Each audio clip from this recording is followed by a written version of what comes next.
주일 예배 오신 여러분 환영합니다. 오늘은 2022년 3월 20일 주일 아침입니다. 하나님께서 이렇게 아름다운 봄꽃을 피게 하셨고 저희에게 오늘도 새 호흡을 주시고 건강을 주시고 시간과 많은 것을 허락하셔서 하나님의 은혜로 오늘도 예배의 자리에 있습니다. 마음과 생각을 모아 하나님 앞에 예배드리겠습니다.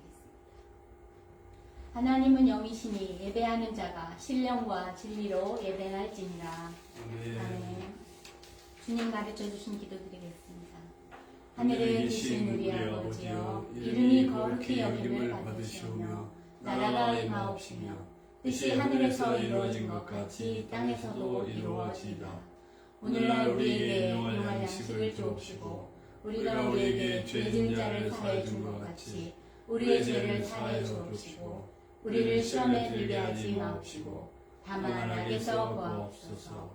나라와 권세와 영광이 아버지께 영원히 있사옵나이다. 아멘.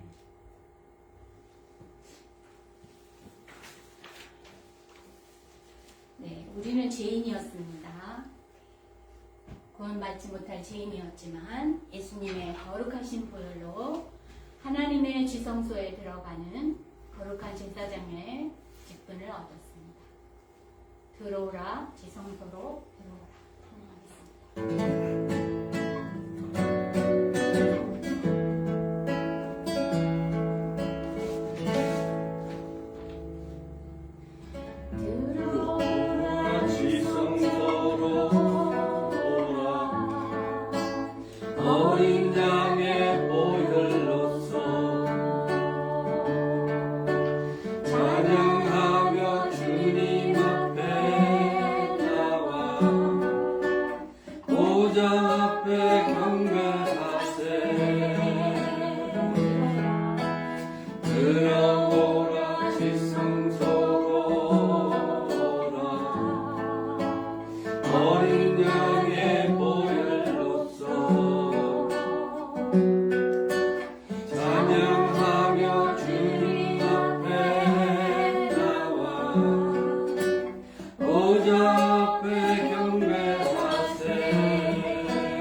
우리가 성결하기 위해서 주님이 성결을 경건을 연습하라, 육체가 건강하기 위해 운동을 하는 것처럼, 그러나 성결의 연습은 성결의 훈련은 금생과 이생에 유익하다 말씀하셨습니다.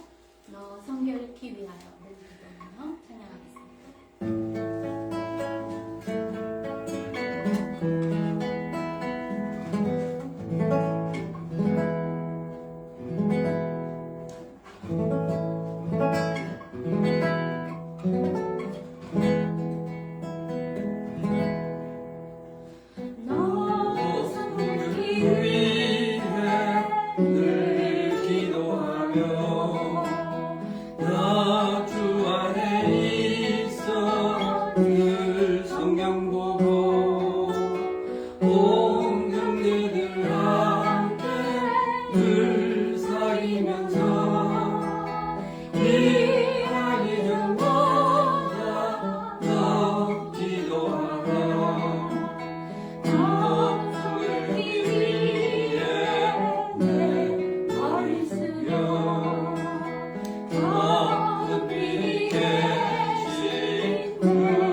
주님 앞으로 먼저 달려나가지 말라, 그런 말씀이 있습니다.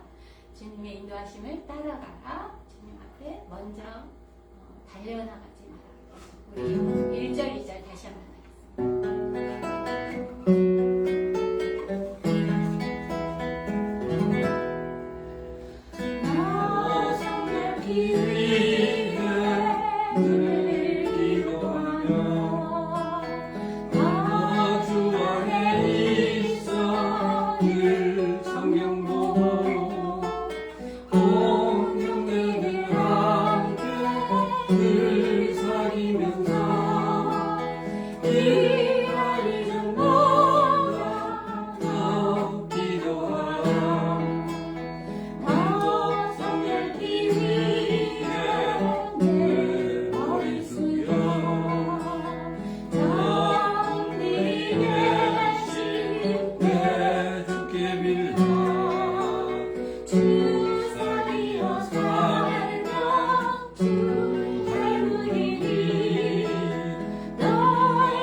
주 안에서 성도가 교제함이 얼마나 아름다운가. 주님 안에서의 사귐은 천국의 교제와 같다 하셨습니다. 기쁘게 찬양하겠습니다.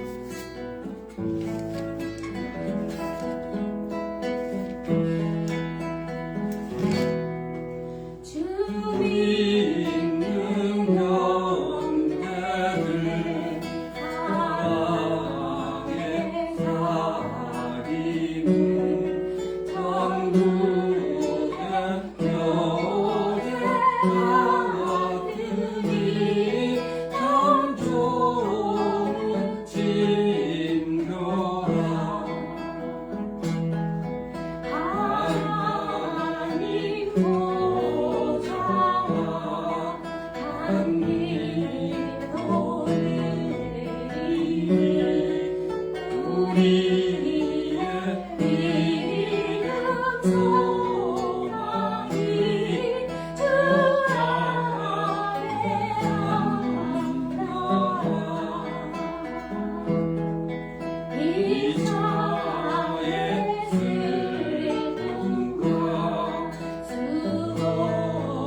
기도드리겠습니다. 예배와 말씀을 위해서 성도들의 신앙의 성숙과 승리하는 삶을 위해서 지자성령교회와 성교회 부흥을 위해서 미국과 남북한 지구 중의 문제들, 우크라이나, 또 한국과 미국, 또 동반의 많은 나라들 위해서 이 지역 전도와 세계 선교를 위해서 코로나 바이러스가 위기가 극복되도록 공의와 정직이 회복되는 나라들이 되고 주님의 교회가 주의 거룩하심을 회복하는 아름다운 교회들이 될 수 있도록 우리 믿음으로 하나님 아버지 앞에 기도하겠습니다.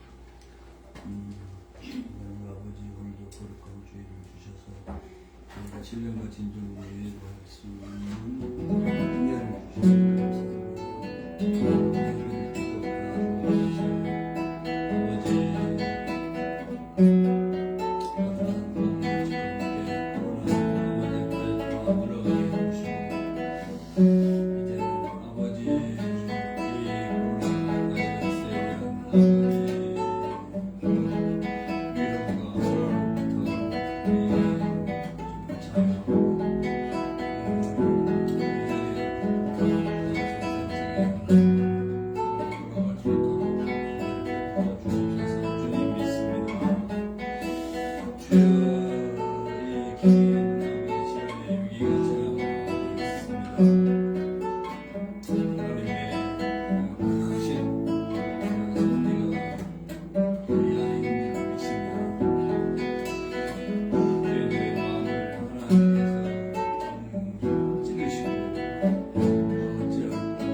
시대로 변화를 이렇게 하는 문화를 또 변화를 보완하게 지금 기약 문화를 있습니다.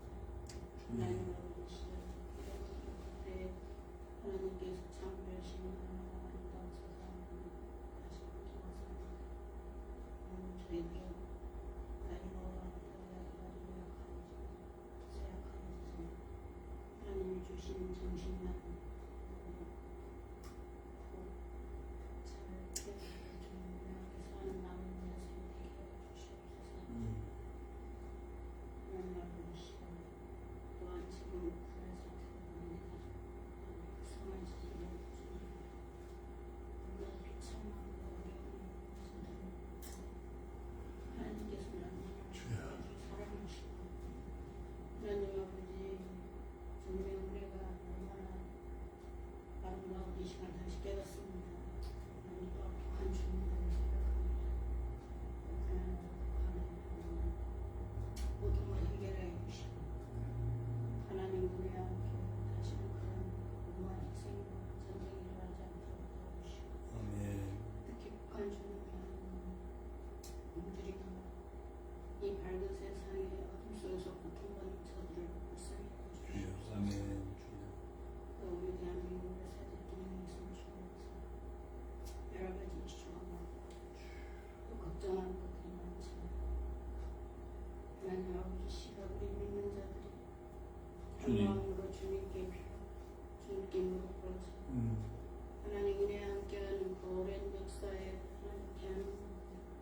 다시 한 번 더 우리가 평화 통일의 길로 이룰 수 있도록 새로운 대통령님 하나님의 함께 베풀어 주시옵소서. 하나님 우리가 우리 땅에 여러 가지 문제들이 많습니다. 지금 인플레로 인하여 많은 사람들이 고통받고 하나님 아버지 미국 땅의 주님의 믿음 주님의 사랑 주님의 평화가 넘칠 수 있도록 주님 축복하여 주시옵소서. 또 우리 교회에 하나님 이제는 코로나가 다 끝나가고 있습니다. 우리 귀하신 성도님들 모이기 힘쓰게 해주시고 하나님이 원하시는 귀한 성도님 될 수 있도록 주님 저녁에 이렇게 베풀어 주시옵소서.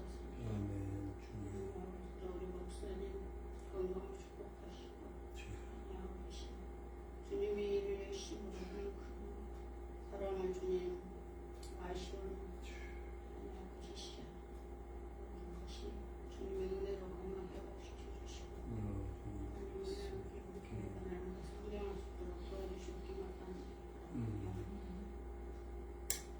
하나님 이 시간에도 세계 공부하는 도와주시고 세계 어려운 곳에서 수고한 우리 선교사님 기억하여 주시고 하나님 우리는 비록 편안한 가운데 있지만 늘 주님의 은혜와 사랑을 잊지 않도록 도와주시기를 간절히 바랍니다. 주님의 은혜를 진실로 감사드리고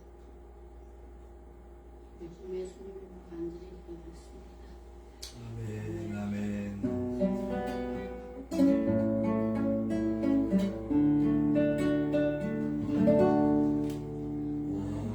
이신 나의 하나님, 내가 주를 높이고 영원히 주의 이름을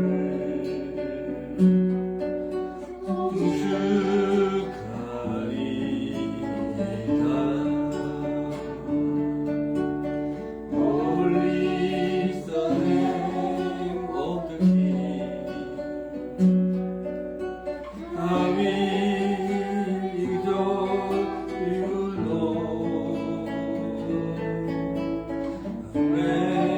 외전에 어유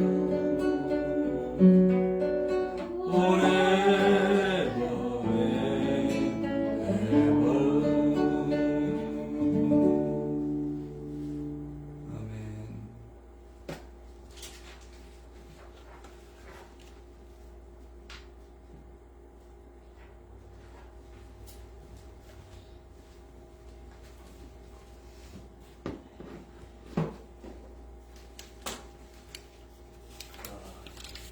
오늘 예배 오신 여러분 주의 이름으로 환영합니다. 서로 우리 인사해요.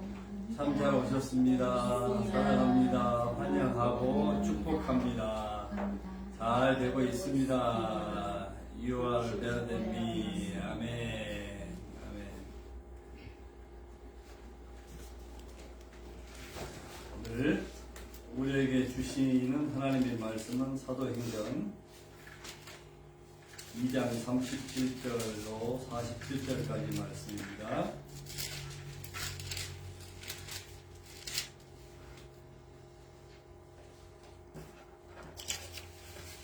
2장 37절로 47절까지 함께 우리 봉독합니다.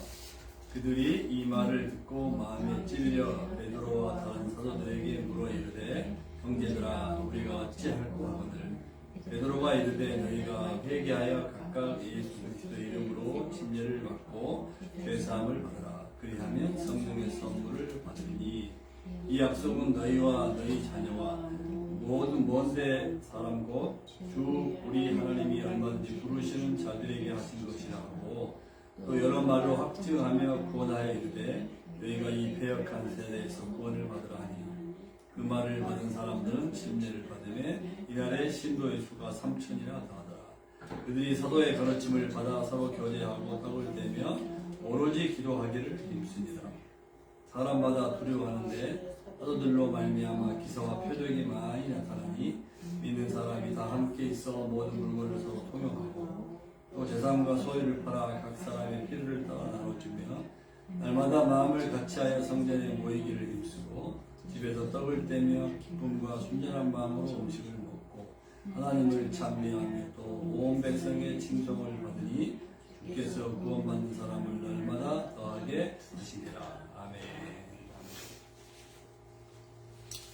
오늘 말씀을 근거해서 성령 충만과 초대교회의 모습, the feeling of the Holy Spirit and the appearance of the early church, 이런 제목으로 말씀 나누겠습니다. 성령 충만을 받고 외친 베드로의 설교 캐리그만은 역사상 전무후무한 기적을 가져왔어요. 많은 사람들이 즉시 회개하고 돌아왔기 때문입니다. 예수님이 계실 때도 이 정도의 일은 일어나지 않았어요. 예수님께서 요한복음 14장 10절에 보면은 성령으로 말미암아 너희가 나의 하는 일을 할 것이요 나보다 더 큰 일을 할 것이라 라고 말씀하셨는데 이 말씀이 성취된 것이죠.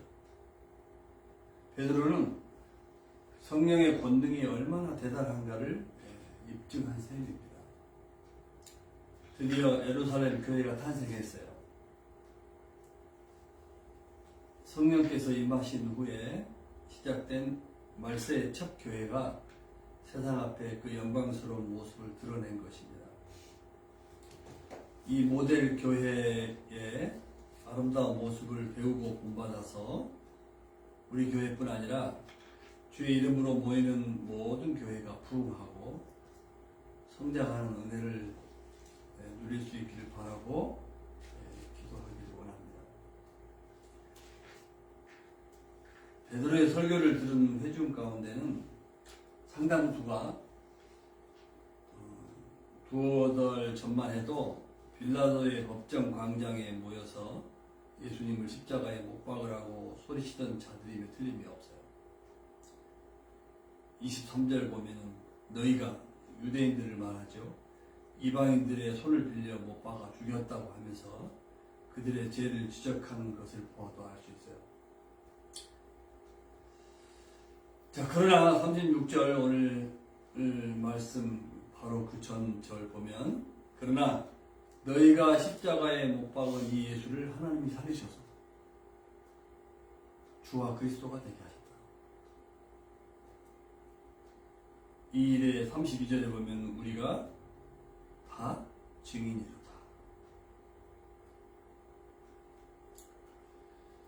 그들은 베드로의 이 말을 듣고 양심의 가책을 느끼고 마음에 찔렸다 그랬어요. They were cut to the heart. 마음에 찔렸다. 두려운 마음이 들었다는 거죠. 베드로와 다른 사도들에게 물어 이르되 형제들아,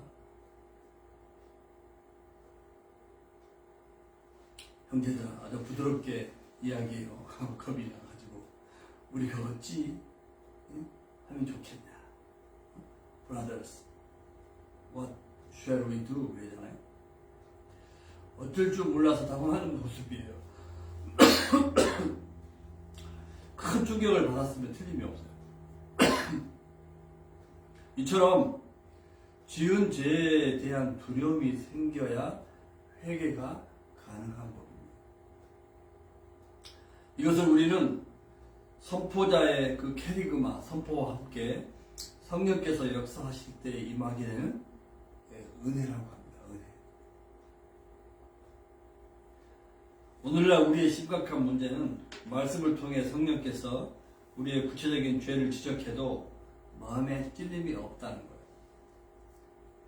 죄에 대한 민감함이 없고 무감각한 세상이 되었다는 것입니다. 그래서 진심으로 통회하고 회개하는 일이 거의 일어나지 않고 있는 것이죠. 죄가 없어 눈물이 없는 것이 아니라 죄에 대한 양심의 가책이 둔해져서 눈물이 없는 것이죠. 교회와 성도들을 중심으로 대각성운동, 회개운동, 말씀 회복 운동이 일어나야 할 때라고 생각합니다.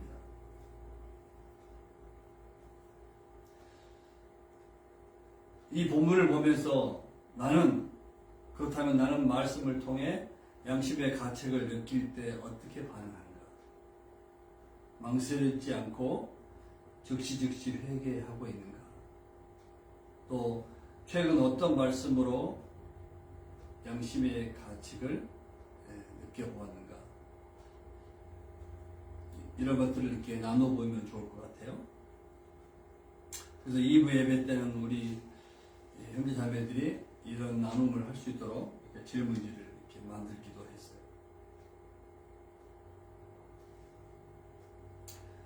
자, 베드로의 그 성령 충만, 성령의 권능에 사로잡혀서 선포한 이 캐리그마,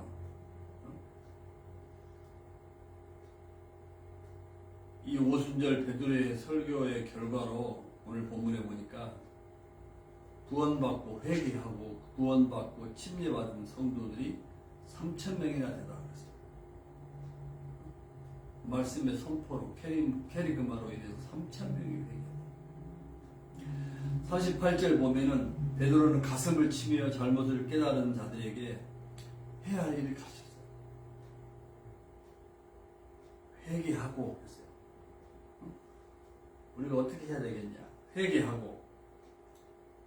이 회개는 믿음으로 하는 거죠. 믿음. 회개하고, 여기서 회개는 윤리적인 죄에 대한 반복적인 뉘우침이 아니라 예수님을 거부하고 못 박았던 죄를 말해요. 다시 말하면 예수님을 믿지 않은 죄를 뉘우치고 하나님께 전인격적으로 한 번 돌이키라는 행동을 요구하는 말이에요. 회개하라.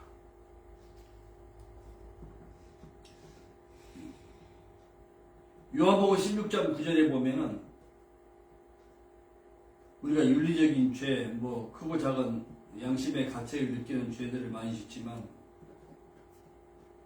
가장 중요한 죄, 그것이 뭐냐면 죄에 대하라 하면 그들이 나를 믿지 아니하는 것이에요. 예수님을 믿지 않은 죄가 구원받지 못하고 멸망으로 가는 근본적인 죄잖아요. 그리고 이것은 생애 단 한 번 돌이키는 회개를 말하는 거예요. 회개하라. 안 맺는 죄를 하나님께로 돌이켜라. 그리고 각각 예수 그리스도 이름으로 침례를 받고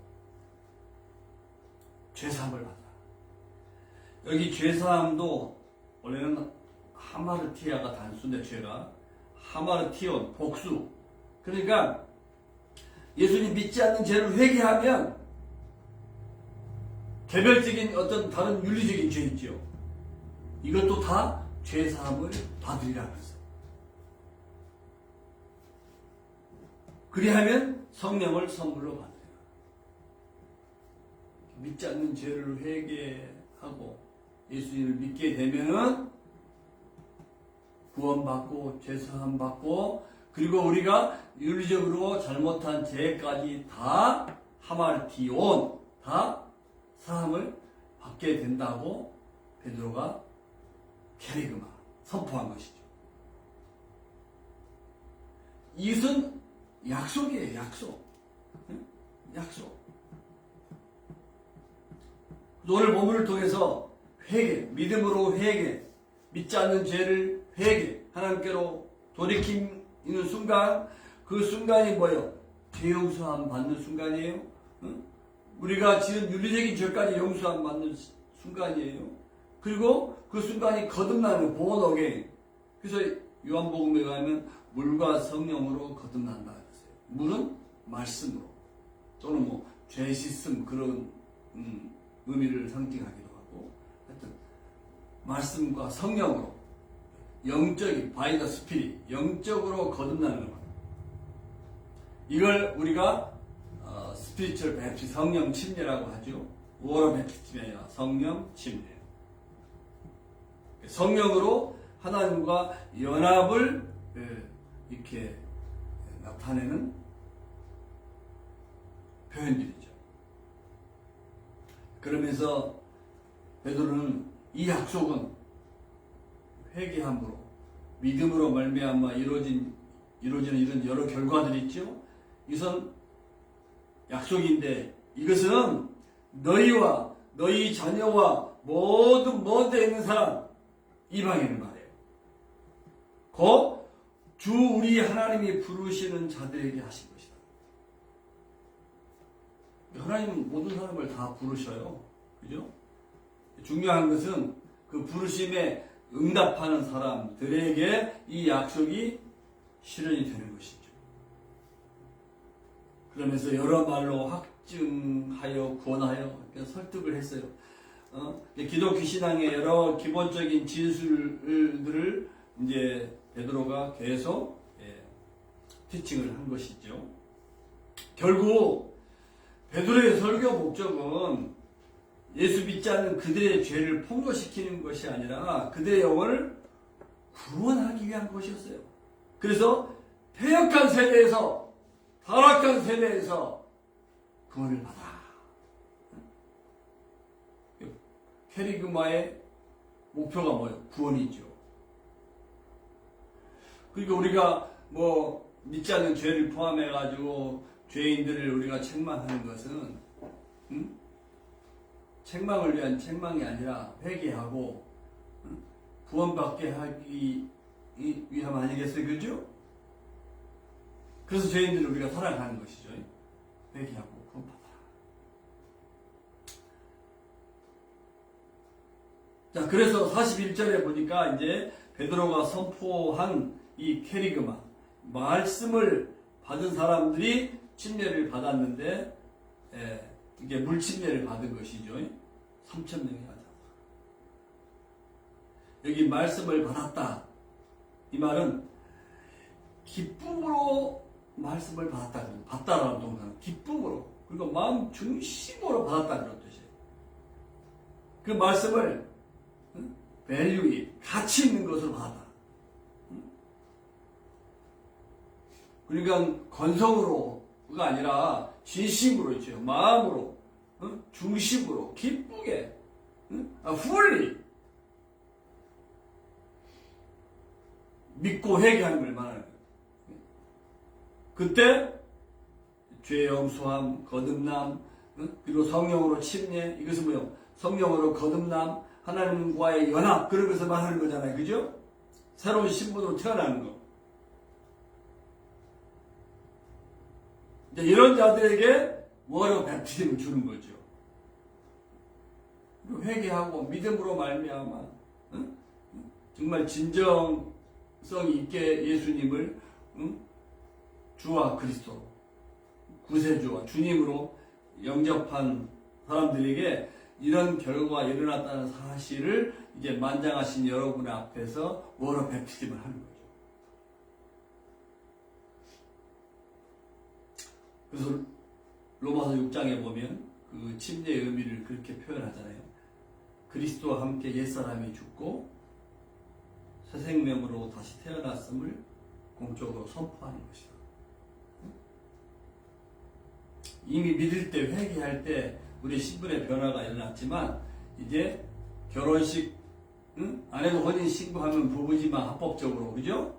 결혼식을 하는 것처럼 만장하신 여러 사람들 앞에서 공개적으로 나는 이제 예수님의 소유가 되었습니다. 교회 가족 공동체의 지체가 되었습니다. 라고 하는 사실을 확인하고 선포하는 것이죠. 내적인 변화를 밖으로 표현하는 이 공적인 신앙 고백인 것이죠. 그래서 개종이 금지된 나라나 문화에서는요, 이 워러 뱀피즘을 받는 것이 죽음을 각오하는 거죠. 죽음을 각오. 죽을 것이 두려워서 마음으로 진짜 성령 침례, 회개, 거듭남, 하나님의 자녀가 되었지만 죽음이 두려워서 외적으로 결혼식을 거행하는 것처럼 선포를 하지 못하는 정말 두려워하는 사람들이 많이 있어요. 그러나 두려울지라도 그 여식행위가 필요한 것이죠. 이날에 신자의 수가 3,000명이나 더 해달하겠어요. 정말 이날 하루에 3,000명이 더해지는지 아니면 계속 베드로의 설교를 듣고 더해져서 3,000명이 되는지 그것은 잘 모르겠어요. 하여튼 이날에 신자의 수가 3,000이나 되어 됐다 그랬어요. 그래서 이날에 3,000명이 이렇게 물 침례를 받았다면 당시 뭐 요단강으로 가면 3,000명이 침례식을 할 수 있어요. 그죠? 그리고 지금 오순절 성령 강림 때 베드로와 11 사도들을 중심으로 해서 준비된 120명의 신도가 있잖아요. 120명의 신도. 그러니까 이 3,000명을 동시에 침례할 수 있어요.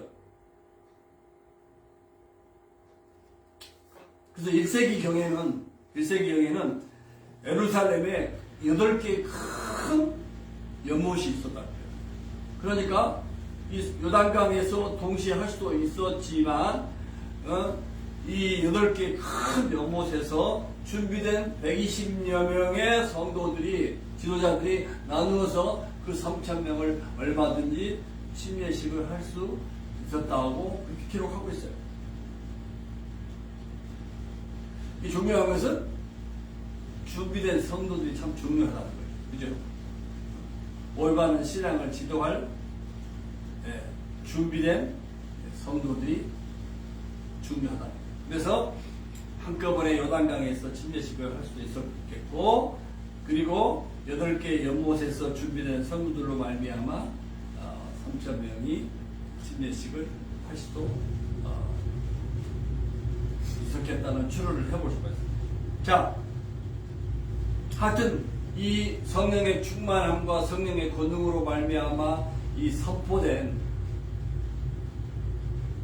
이 말씀으로 인해서 이렇게 많은 영혼들이 구원받는 역사가 일어났습니다. 자, 두 번째 베드로의 설교를 통해서 일어난 놀라운 변화는요, 이들이 당시 구원받고 침례를 받는 것뿐만 아니라 오늘 42절 보면요, 그 회심자들의 삶의 변화를 볼 수 있어요. 이 42절에는 4가지 부부들의 삶의 변화를 이야기해요. 첫째로는 그들이 사도의 가르침을 받았다. 영어 성경에 보니까 they devoted themselves to the apostles' teaching 그랬어요. 이 4가지 부분에 있어서 자기 자신을 헌신했다 이렇게 표현해요. 사도들의 가르침을 받는데 자기 자신을 드렸다, 헌신했다.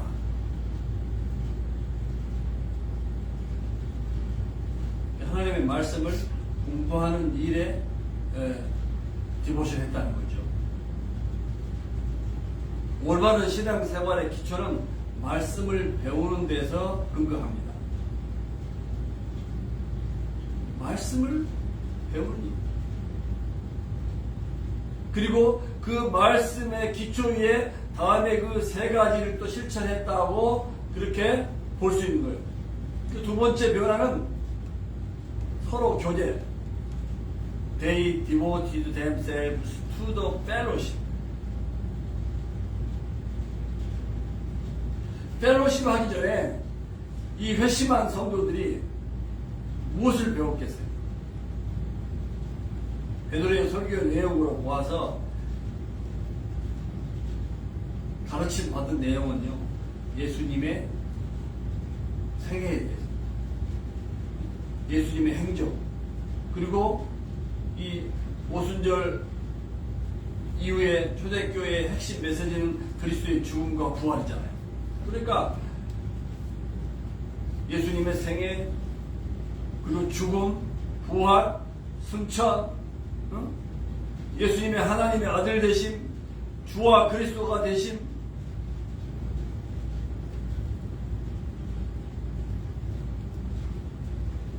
그래서 누가는요, 교회를 위한 사도들의 가르침과 외부인들을 향한 복음 선포를 구분하지 않고 같은 단어를 사용하고 있음을 보게 돼요. 그러니까 이 프로크레임 있잖아요. 가르침의 내용. 그러니까 회심한 성도들에게도 가르치는 내용이 믿지 않는 사람들에게 선포하는 내용과 일치했다는 거예요. 다르다는 거예요. 예수님의 생애, 예수님의 죽음, 예수님의 부활, 예수님의 승천, 예수님의 약속, 성령 강림, 성령 충만, 성령의 능력, 티칭의 내용이 같다는 거예요.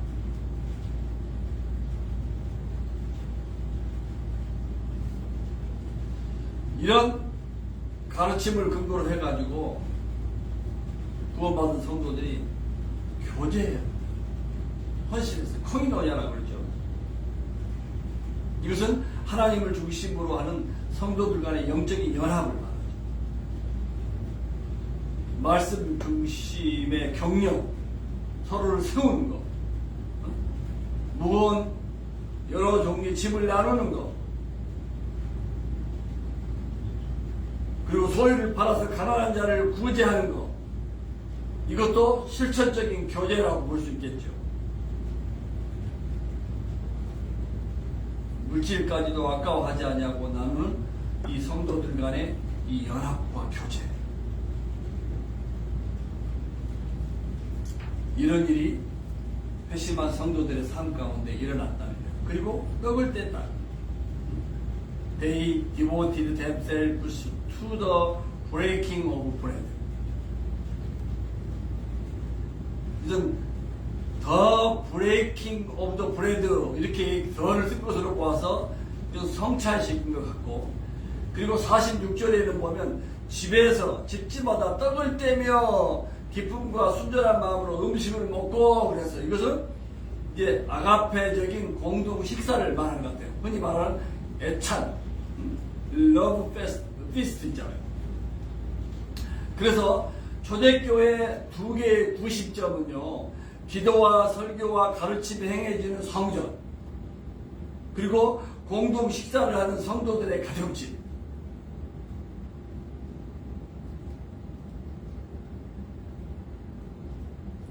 소그룹 가정교회와 대그룹 성전교회가 균형을 이루었음을 볼 수가 있는 것이죠.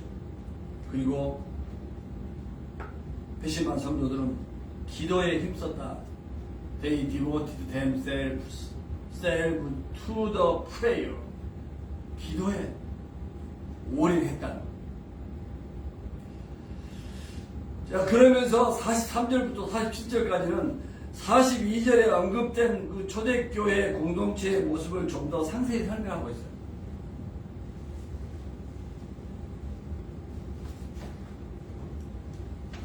그 43절에는 42절에 없는 부분이 있죠.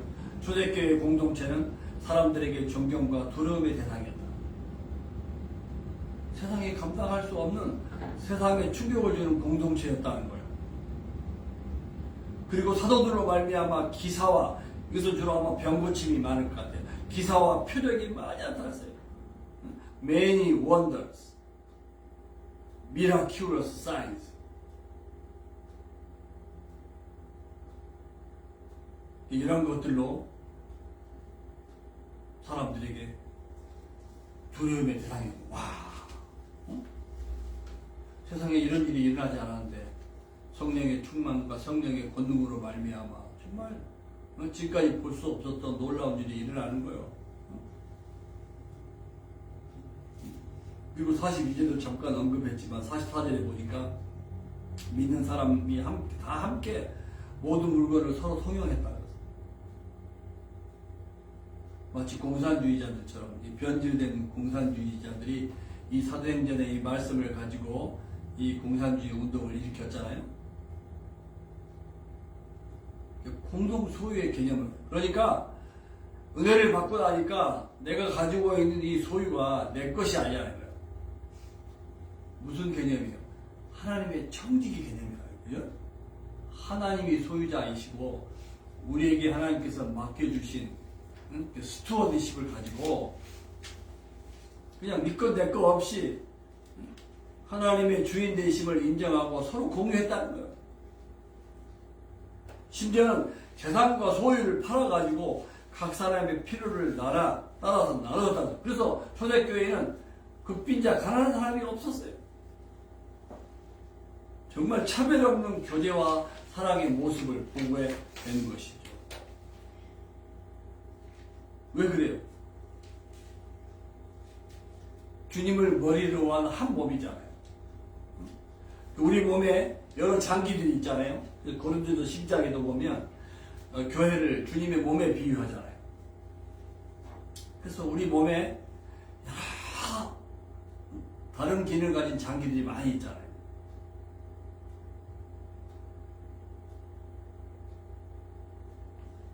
그래서 회심한 성도들을 몸의 여러 다른 지체들로 비유를 해요.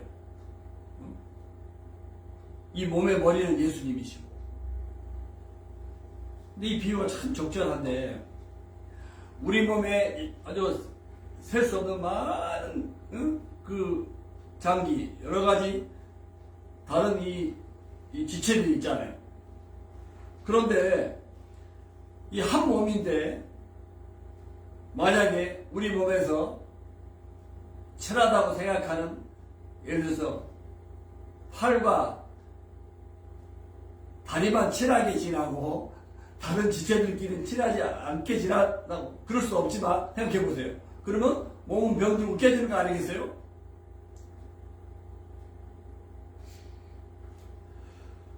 그러니까 초대교회는 우리가 예수 그리스도를 머리로 한 몸이 되었는데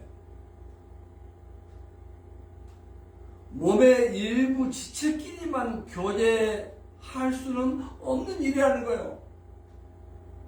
그래서 가난한 성도들도 우리 몸에 한 지체라는 거예요.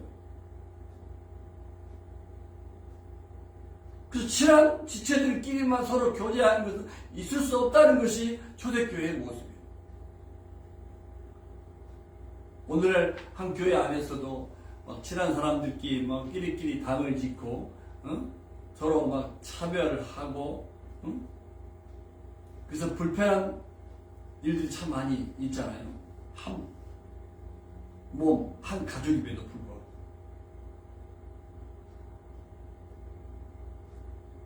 진실로 예수님을 믿고 한 가족이 되었다고 하면 이렇게 성도들끼리 서로 편애할 수가 없다는 것이죠.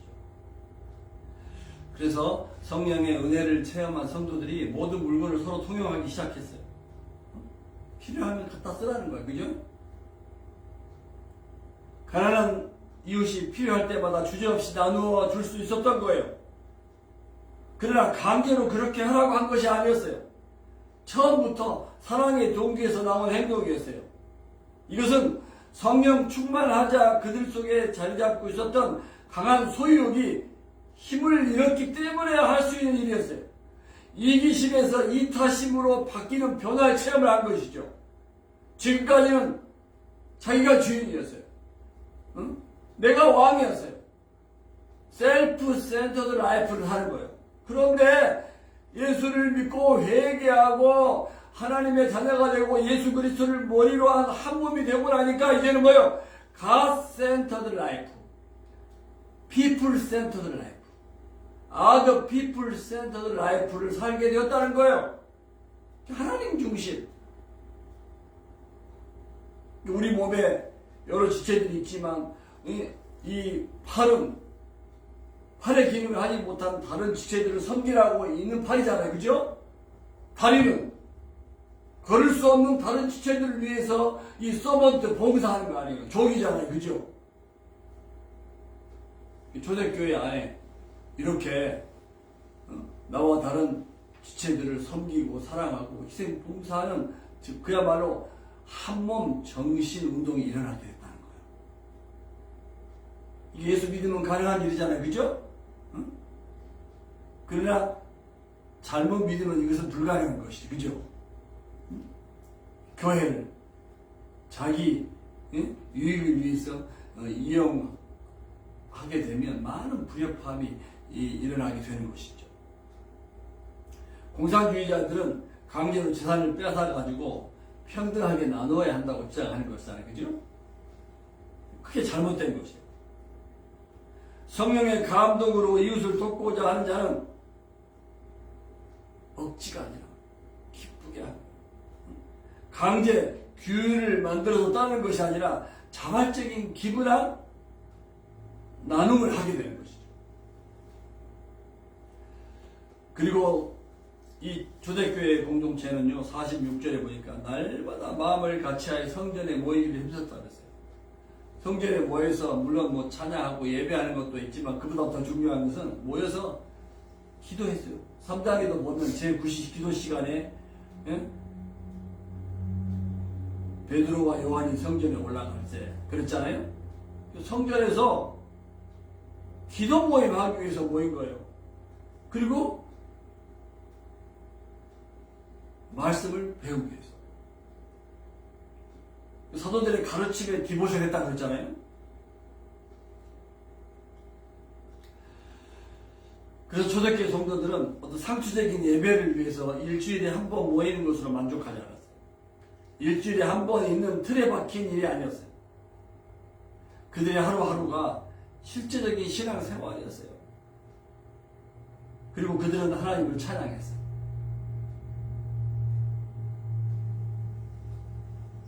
가정과 그리고 성전이 뗄래야 뗄 수 없는 그런 유기적인 그런 관계 속에 있었다는 거죠.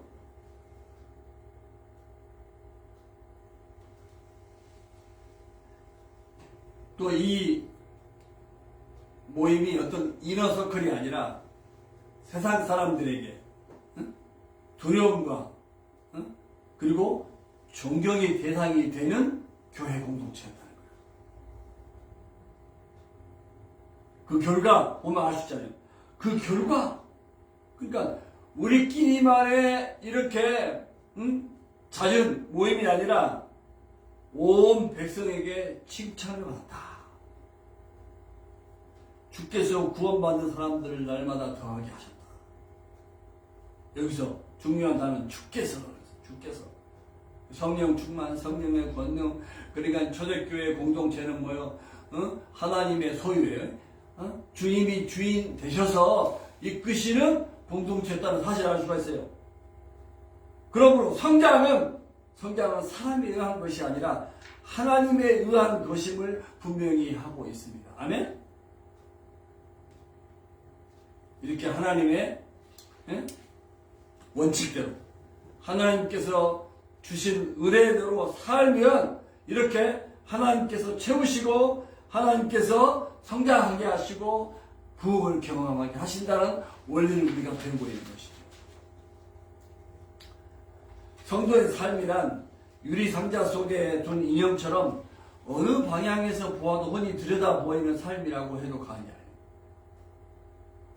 오늘날 신자들에 대한 불신자들의 평가는 말만 많다. 교인들은 또는 불성실하다, 위선적이다, 여러 가지 비난의 말을 많이 들어요. 이와는 달리 예루살렘 교인들은요 칭찬을 칭찬. 칭찬 듣는 그들의 삶 자체가 전도가 되어서 구원받는 자들이 날마다 늘어갔다는 거예요. 아멘? 우리에게도 이런 교회가 되기를 바라요. 혹시 우리는 왜 칭찬을 듣지 못하고 있는가? 우리는 왜 교회에 나오려고 하는 자들을 가로막는 거침들이 되고 있는가? 그 이유가 어디에 있다고 생각하는가? 이 사도행전, 이 예루살렘 초대교회를 보면서 우리를 한번 돌아볼 필요가 있다고 생각해요. 그죠? 아마 우리 권사님이나 저희 부부는 주변에 안 믿는 사람들에게도 걸림돌이 되는 게 아니고 아마 주로 칭찬을 받고 있는 줄로 믿습니다. 아멘? 얼마 전에 우리 우리가 전도해가지고 한동안 열심히 나왔는데 우리 미옥씨라고 한국에서 간호사 하다가 두 아들 공부시키려 여기 왔었는데 한동안 열심히 나오더니 여기 미국 생활에 잘 적응을 하다 보니까 이제는 우리 도움이 필요 없잖아요. 그러니까 교회 안 나와요. 그러더니 우리가 만나면 쭉 교회에 오고 신앙 얘기하니까 이분이 하는 얘기가 우리 목사님 부부는 이제 들은 이야기예요. 너무도 섬기고 교회 오고 신앙생활 가절한 얘기만 하면 세상에 이런 성인 군자가 없다는 거예요. 그러니까 교회 와야 되는 거 아니에요, 그죠? 그러니까 교회 오지 않고 있지만 또 그런 얘기를 들을 때는 또 기분이 나쁘진 않더라고요, 그죠? 남편이 없으니까 가다가 차가 스톱하게 되면 제가 가가지고 점프도 해주고 뭐 별 도움을 집에 아주 모습처럼 도움을 많이 줬는데 그러니까 그리스도인들은 이렇게 해야 된다고 하는 그런 좋은 인상을 가지고 있는 것 같아요. 우리 그리스도인들이 그러니까 책 잡을 일들을 하지 않는다고 하면은 하여튼 믿는 사람들이 더해가는 역사가 이 초대교회처럼 일어나게 될 것을 믿습니다. 그러니까 늘 우리는 우리가 왜 믿지 않는 사람들에게 칭찬을 듣지 못하고 있는가? 무슨 걸림돌이 있는가? 물론 근거 없는 그런 비난을 받기도 해요. 예수 믿는다는 것 때문에 예수님 싫어서 그런 것은 문제 삼을 필요가 없지만 나름 근거가 있는 비방과 비난을 듣도록 우리가 책 잡힐 필요는 없다는 것이죠. 자, 오늘 말씀의 결론을 나누고 마치겠습니다. 자, 초대교회는 성령 충만하고 성령의 능력으로 충만한 교회였습니다. 담대히 선포된 복음으로 회개와 날마다 구원받는 사람들이 더해가는 균형 잡힌 교회였어요. 담대히 선포된 복음으로 마음에 찔린 그것은 예수님을 믿지 않는 죄가 가장 큰 죄라 그랬죠, 그죠? 어찌할꼬?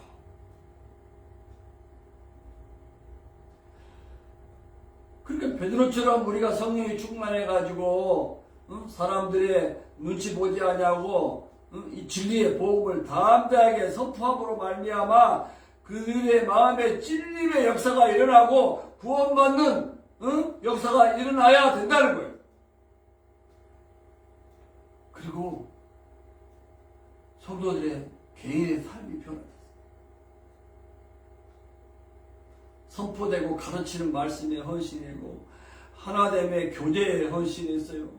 성찬과 애찬에 헌신했어요. 기도에 전념하는 교회였어요.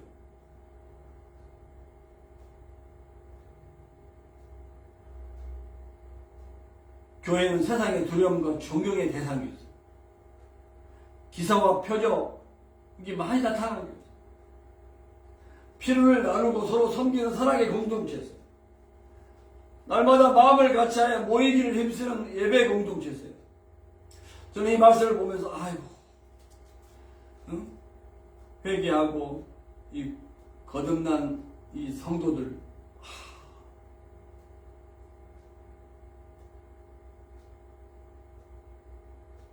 이 균형 잡힌 성장의 모습을 볼 수 있을 뿐만 아니라 세상 사람들에게도 칭찬이 자자한 교회였었는데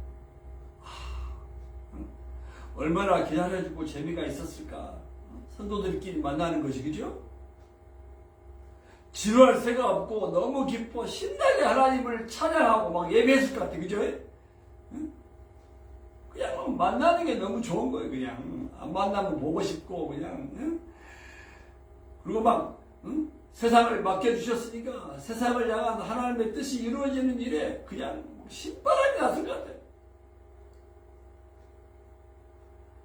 저 최근에 그 설악산에서 설악산 마지막 지객군 해가지고 그분 있잖아요. 뭐 10몇 살부터 지금 65세까지 대청고까지 뭐 어디 중간에 하여튼 그 지객군 있잖아요. 집을 날라주는 사람이. 근데 그분이 참 감동적이래요. 그래서 평생을 지객군, 집 나르는 지객군 역할을 해가지고 세상에 모은 돈 1억을 도내실 했다는 거예요. 그러면서 자기 와이프도 좀 이렇게 장애자이고, 그 다음에 아들도 장애자예요. 장애원 복지시설에 있는데, 아내와 아들이 그렇게 장애자이기 때문에 그 지객군 있잖아요. 등산객들을 위해서 짐을 대청문까지 중간 휴게소 이렇게 나누는 일을 세상에 40몇 년을 했다는데, 그렇게 해서 번 돈을 가지고 자기 와이프와 아들이 장애이기 때문에 뭐 노인분들 주변에 그렇게 어렵게 번 돈을 가지고 막 구제하고 섬기는 삶을 사는데 너무너무 신이 났다는 거예요. 그 사람이 믿는지 안 믿는지 잘 모르겠지만 그분도 그렇게 신나는 인생을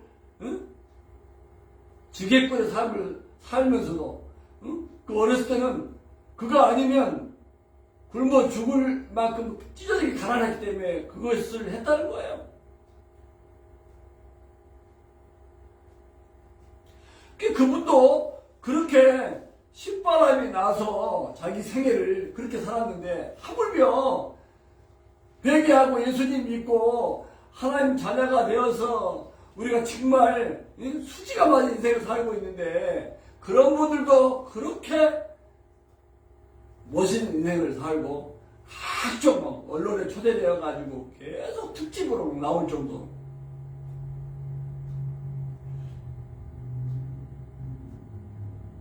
그런데 이 초대교회 성도들의 삶은 장원에서 너무 기뻐서 사는 삶은 그 지객군 그 아저씨의 삶 이상이었겠다. 그분 생각이 나면서 이게 좀 매칭이 되더라고. 얼마나 초대교회 성도들의 삶은 그야말로 축제였을까. 얼마나 기뻤을까.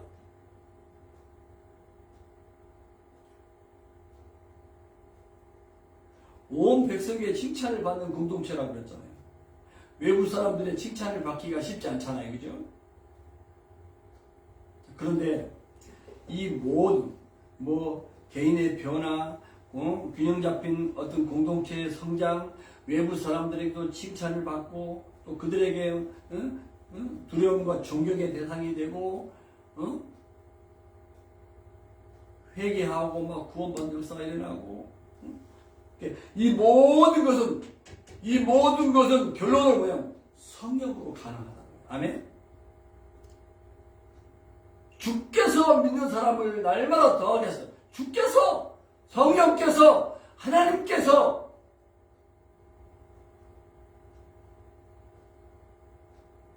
그래서 오늘 말씀 제목이 뭐예요? 성령 충만과 초대교회의 모습이잖아요. 베드로가 유능해가지고 사람들이 회개하고 회심하겠어요? 그죠? 연약한 베드로, 겁쟁이 베드로, 다혈질인 베드로, 문제투성이에요. 그렇지만 그를 성령이 충만함으로 권능으로 역사하시니까 이런 놀라운 기적이 일어나게 된 줄을 믿습니다. 아멘?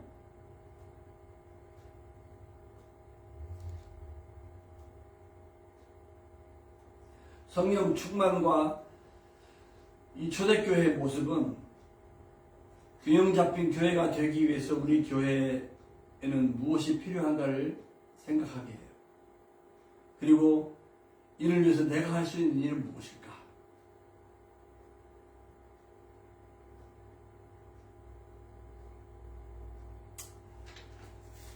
이 말씀을 통해서 초대교회 운동이 오늘 주의 이름으로 모이는 모든 교회 안에 다시금 일어날 수 있도록 우리가 기도하기로 해요. 성령 충만. 성령 충만은 한 번 받음으로 끝나는 게 아니잖아요. 그죠? 성령 충만, 성령의 능력, 개인과 교회의 변화와 성장, 부흥을 사모하는 우리가 되기를 주의 이름으로 축원합니다. 나라와 민족, 열방이 사는 소망의 길인 줄로 믿습니다. 아멘. 그리고 구원과 성장은 모두 하나님이 하실 일인 줄로 믿습니다. 하나님께 붙잡혀진 개인, 교회, 성령의 인도하심에 사로잡힌 개인과 교회,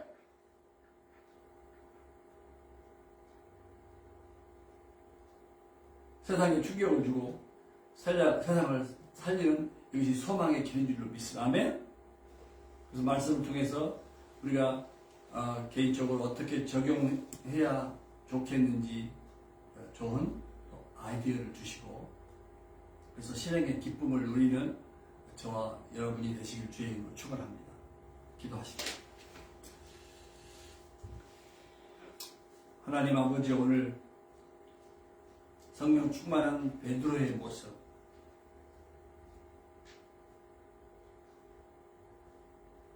또 회개하고 예수님을 머리로 한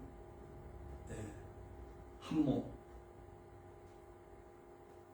예루살렘 교회의 모습을 보게 된 것을 감사합니다. 주님, 주의 이름으로 모이는 모든 교회 안에, 그리고 믿는 신자들 안에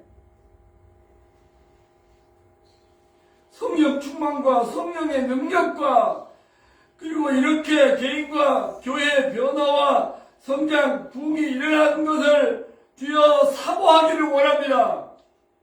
나라와 민족 열방에 사는 이것이 지름길인 줄로 믿습니다.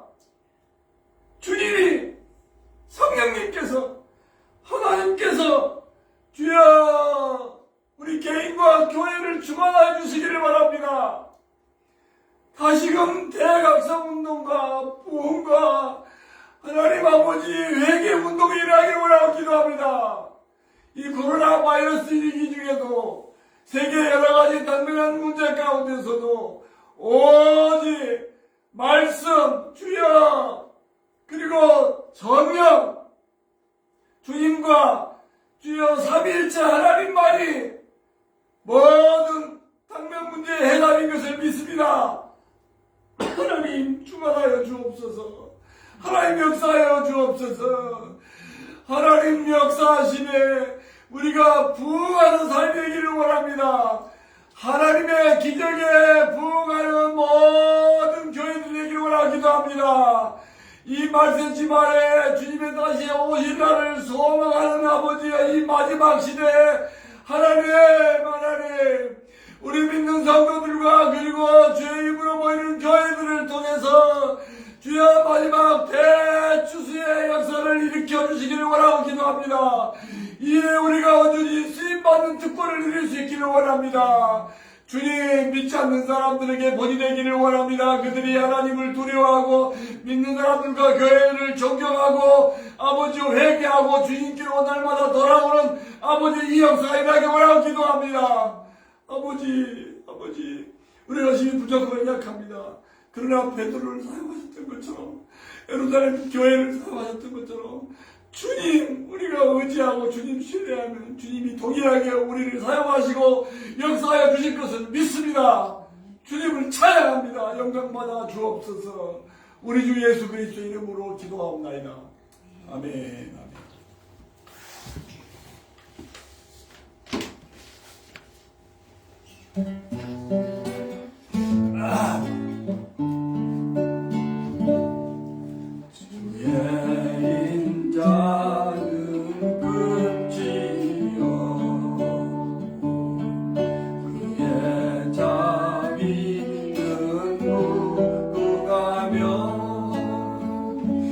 아침마다 새롭고 늘 새로우니 주의 성실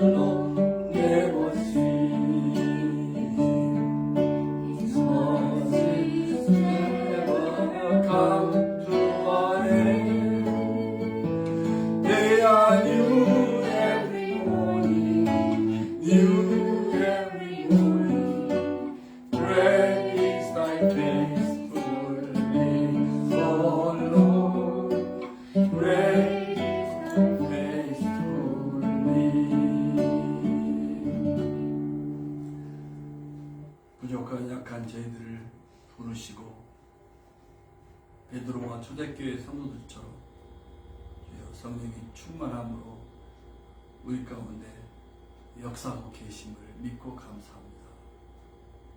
이 마지막 시대 주님, 이 초대교회 운동이 재현되는 일에 주님이 우리를 사용하여 주실 것을 기대하고 감사합니다. 부족하지만 우리에게 베푸신 은혜가 크고 놀라워서 또 신령과 진정으로 예배드릴 뿐만 아니라 주신 재물의 일부를 주여 우리가 누리는 전체에 대한 아버지의 상징으로 또 대표성을 가지고 헌금하게 해주신 것 감사합니다. 드린 손길을 복되게 해주시고 주여 하나님의 영광 가운데 필요들을 차고 넘치게 하여 주옵소서. 영혼이 잘되고 범사가 잘되고 건강케 하여 주옵소서. 드리는 기도마다 주여 기도하는 것 생각하는 것에 더 넘치도록 하나님께서 풍성하게 채워 주시옵소서. 이 헌금이 쓰여지는 곳에 한 영혼에도 더 주께로 주여 돌이키는 오병이와 같은 예물이 되게 하여 주옵소서. 오늘 또 페이스북으로 예배하는 모든 성도들에게도 주여 오늘 말씀을 통해서 주시는 동일한 은혜가 주여 차고 넘치게 하여 주옵소서. 삶으로 주여 인정받는 거룩한 아버지 성도의 삶이 되게 하여 주옵소서. 지금은 우리 주 예수 그리스도의 크신 은혜와 하나님 아버지의 놀라우신 사랑과 성령님의 감동 감화 충만케 하시는 역사가 오늘 거룩한 예배를 드리고 삶의 현장으로 파송받는 모든 식구들의 머리 위에 섬기는 주의 가정과 또 직장 속에 지금부터 영원하옵기를 주 예수님의 이름으로 간절히 축원하옵나이다. 아멘.